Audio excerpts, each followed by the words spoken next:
Esperon na hindi makikipaggera ang Pilipinas sa China sa isyu ng mga pinag-aagawang teritoryo sa West Philippine Sea.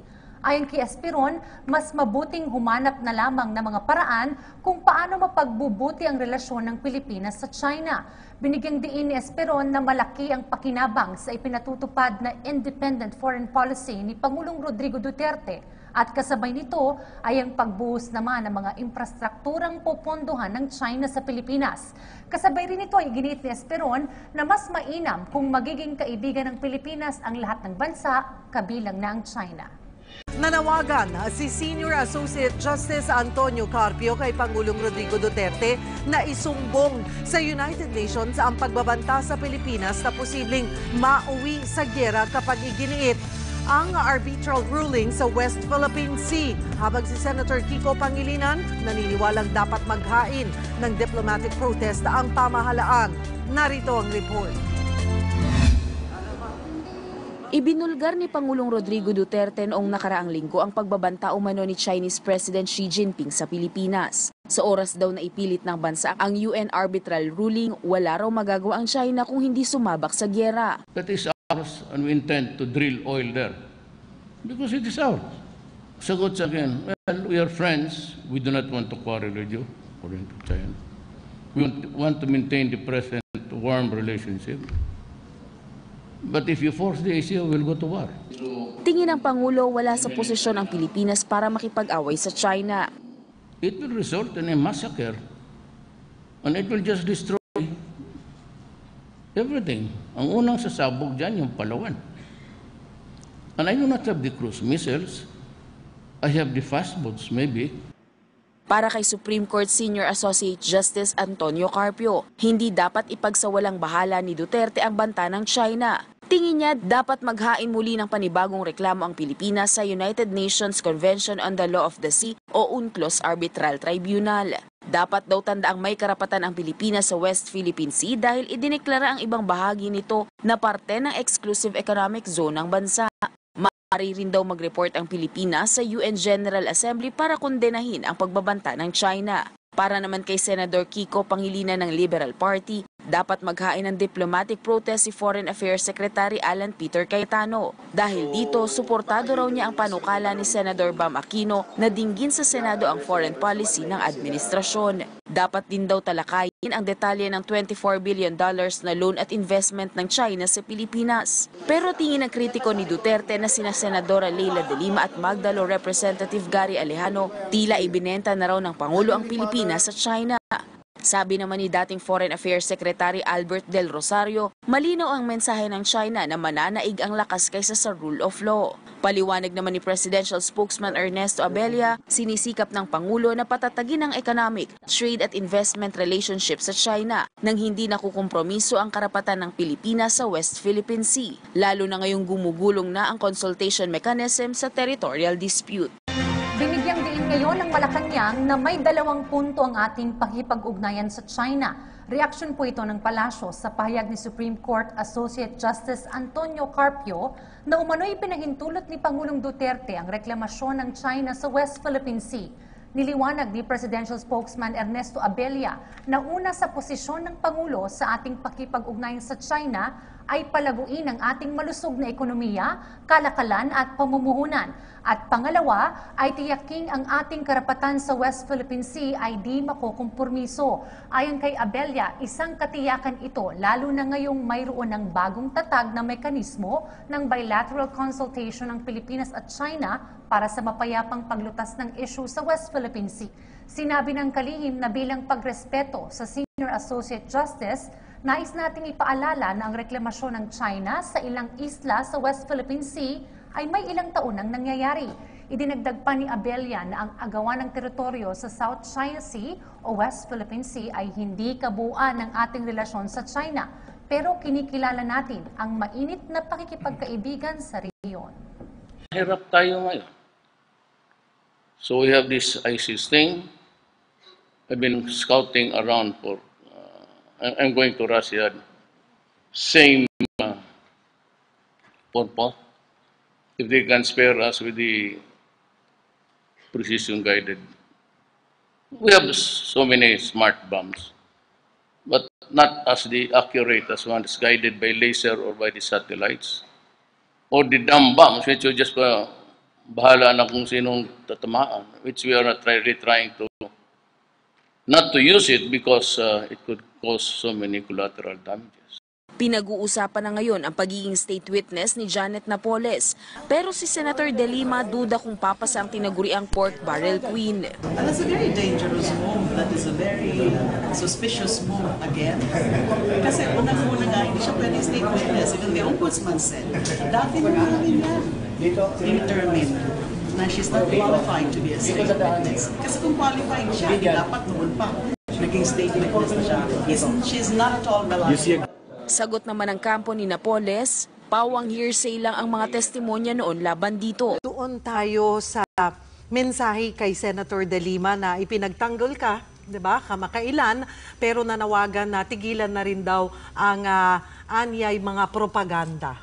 Ano ang iyong komento on that? Una, nagpapasalamat ako sa kanya kasi sabi niya, wag daw akong i-bash, wag akong yung below the belt na mga paninira. Salamat po. May advice din ako sa kanya na maganda ay para magkaroon po kayo ng peace of mind. Sabi nga, aminin natin yung pagkakamali natin at yun lang po ang magbibigay sa atin ng tunay na kalayaan. The truth will set you free. So yun po yung advice ko kay Ma'am De Lima. O baka naman po kailangan nila ng guest, available po ako. Are you serious? Bakit hindi po? Para naman sa ating trending news, isang viral na post ang pinag-uusapan ngayon sa social media kung saan inilahad dito ng dalawang dayuhan ang kanilang hindi magandang karanasan dito sa Pilipinas. Ito ba ay makakasira sa magandang impresyon ng mga ito sa bansa? Narito, panoorin ang ating report.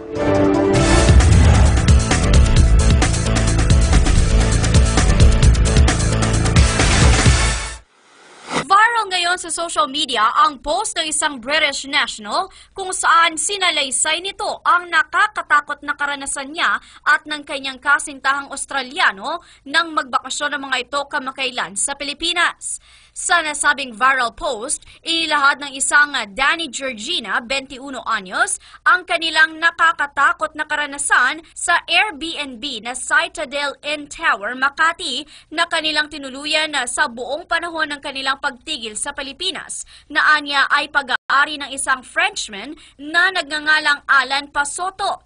Ayon kay Georgina, 2 kwarto ang kanilang kinuha sa nasabing Airbnb Inn upang ang isa ay paglagyan ng kanilang mga gamit na umano'y natagpuan na lamang nilang nakalak kahit pa iniwan nila itong nakabukas bago sila matulog ng kanyang kasintahan.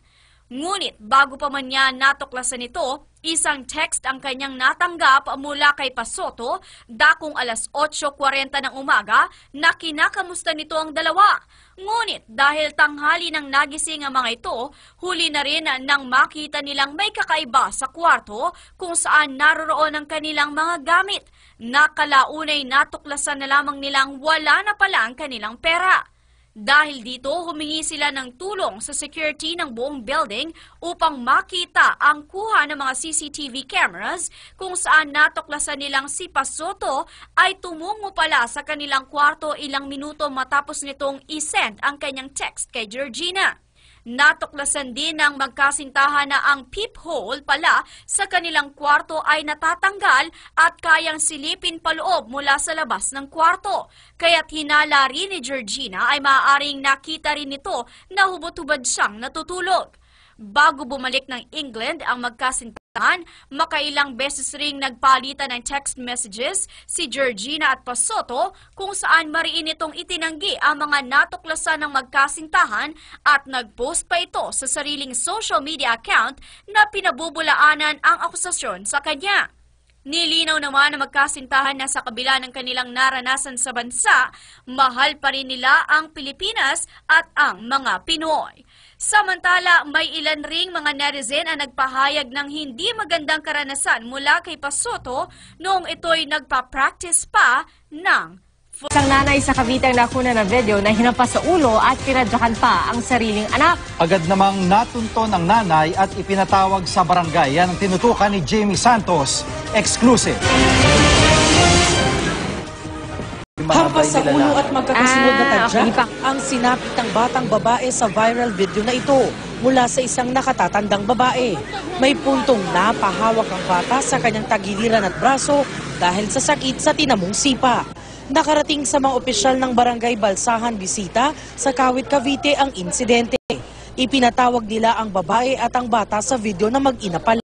Pinatawag ko agad po yung magulang sa yung anak para makausap kung ano dahilan ng pananakit. Talagang pinababantay ako sa council doon para hindi makaalis din. Siyempre, hindi natin masabi, biglang aalis kahit madaling araw. Sa barangay hall namin natunto ng mag-ina.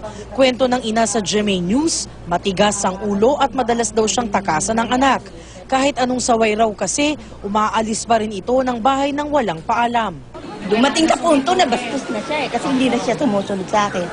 Kaya kaso nga, may puntong dumating na ayan, yung nagkataon yung hindi nasasaktan ko na hindi dapat. Pa naman ang ayoko, yung oras ng hapon, yung 5:30, na magagabi na ikaw ay aalis, tapos doon ka pa pupunta sa labas. Nadalis ka ba na pakala ni Mama? Kailan lang? Yung Thursday lang. Thursday lang? Oo. Ano nangyari? Bakit ka napagalitan ni Mama nung Thursday? Ano bang sabi niya? Maligo ka na. Tapos? Ayaw kong maligo. Dumating din sa barangay ang nag-post ng video kung saan nagpang-abot ang dalawa. Okay na, di ko talagang concern ka, kaya mo ginawa. Yun lang yun eh. Kaya hindi ka na sa barangay, yun na lang. Ang sa akin lang ho, bakit niyo sinasaktan ng ganyan ng bata? Ay kasi tapos na nga lang. Ayon sa uploader, naisipan daw niyang kunan ng video ang insidente para magkaroon ng ebidensya sakaling dalhin ang sitwasyon sa kinauukulan. Sabi ko sa kanya, ate, ba't mo sinasaktan? Sabi niya, ayaw daw umuwi. Paano uuwi kung ganun yung ginagawa niya sa bata? Natural yun, disiplinahin mo, pero hindi sa ganung way. Kausapin mo. Bukas ng umaga, dadalhin ng pamunuan ng barangay ang mag-ina sa DSWD. Ia-assess ng DSWD kung anong assistance ang kailangan ng mag-ina. Hanggang saan kaya aabot ang 50 pesos mo? Isang netizen ang ginawa niya ng diskarte sa pag-iipon at sa loob ng 5 buwan ang pag-iipon niya ng 50 pesos, umabot ng mahigit 40,000 pesos. Yan ang tinutukan ni Dano TV. Open-minded ka ba? Gusto mo bang malaman kung paanong ang 50 pesos mo pwedeng maging 42,300 pesos? Ask Yona Abella how. Viral ngayon sa social media si Yona dahil sa kanyang 50 peso challenge. Sa loob ng 5 buwan, ang 50 pesos niyang inipon naging 42,300 pesos o 846 na pirasong 50 pesos. Ang strategy, simple lang. Lahat ng 50 pesos na matatanggap niya kay bayad sa kanya o sukle, magiging invisible. Kunwari, wala sa kamay niya. Halimbawa, kung sa 500 pesos na ibinayad niya, ang sukli sa kanya 4 na tig 50 pesos, hindi niya pwedeng galawin ang buong sukli at diretsyo sa ipon. Kaya naman lumago ang ipon niya. Aminado siyang dati siyang gastadora pero naisip daw niyang kailangan niya magtipid. Yung half ko sa kondo, tapos yung half ko nasa savings ko. Kung nagawa ni Yona, kaya mo rin ba? Ayon sa financial advisor na si Eos Arcilia, nagsisimula ang matagumpay na pag-iipon sa financial goal. Ang goal mo is basta kada may 50 pesos ako, wala naman akong target amount pero basta kada ang pinaka-amount ko, basta meron akong 50 pesos, kahit ilang 50 pesos, yun yung kumbaga yung goal niya. Para iwas ningas-kugon, dapat daw malalim ang hugot mo. It must be so compelling that you are everyday when you wake up in the morning, yun ang naiisip mo. Tina-challenge ko naman yung sarili ko ng 20 naman. Viral ang video ng lalaking nagbibisikleta at may angkas na sanggol. Ang bata inilagay sa backpack. Nakatutok si Steve Dailisa. Naaktuhan ng siklistang ito sa Marcos Highway na hindi ordinaryong gamit ang bitbit sa backpack, kundi sanggol. Binutas ang bag para maipasok ang mga paa ng baby, pero kitang alanganin ang posisyon ng bata sa bag. Nitong Biyernes, ipinatupad na ang batas na nagbabawal sa pagsakay ng mga paslit sa motorsiklo, pero di nito sakop ang mga bisikleta. Kaya si Yus Cooper na bahala sa kaligtasan ng mag-ama, lalo na ng sanggol. Keep a safe distance ang leksyon ng bidyong ito sa mga motorista. Dahil hindi nag-tailgate ang sasakyang may kuha ng video sa sinusundang truck, hindi ito napuruhan ng mahulog ang mga karga ng truck. Sa Cebu, malinaw na lumabag sa Clean Air Act ang truck na ito na nagbuga ng maitim at makapal na usok. Ang ilang pasayong kasabay ng truck sa tulay, napatakip na lang ng ilong at bibig. Napatigil naman at naglakad na lang ang rider na ito para lumipat sa ibang linya. Habang nagmomotorsiklo kasi, bigla siyang sinita ng bus na bukod sa pabago-bago ng lane. Hindi pa nagsignal, maling-mali yan ayon sa mga otoridad.